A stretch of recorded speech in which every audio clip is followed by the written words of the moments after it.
and is becoming brain dead. His comments have been dismissed by other members of the bloc. The French president used rather drastic words to express his views. This is not how I see the state of cooperation with NATO. I don't think that such a sweeping judgment is appropriate.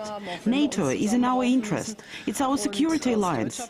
Obviously, we have to take our destiny in our own hands, but the transatlantic partnership is absolutely indispensable. I agree with Chancellor Merkel. NATO is strong, and the United States, North America and Europe, we do more together than we have done for decades. We have implemented the strongest reinforcements of our collective defense since the end of the Cold War. Macron made the remarks in an interview with The Economist magazine. The French president also cast doubt on the reliability of NATO's Article 5, which requires member states to come to one another's defense if attacked. He suggested the deterrent has been undermined by Washington's faltering commitment and said Europe needs to assert itself as a geopolitical power. Europe is now dealing for the first time with an American president who doesn't share our idea of the European project.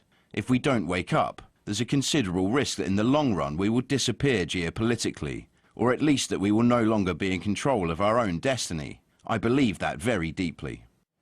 Writer and broadcaster Jonathan Fryer believes the French leader wants to see a more independent Europe.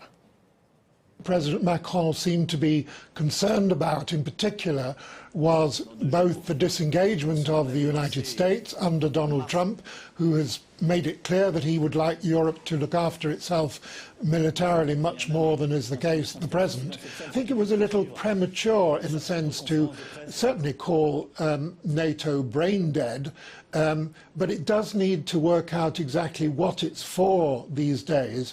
It was founded 40 years ago in principle to oppose what was perceived at the time as a communist threat from the East, but of course that's no longer the case, and its operations have spread into other parts of the world. But there does need really to be serious thinking about what is NATO for. Germany has been facing widespread demonstrations from its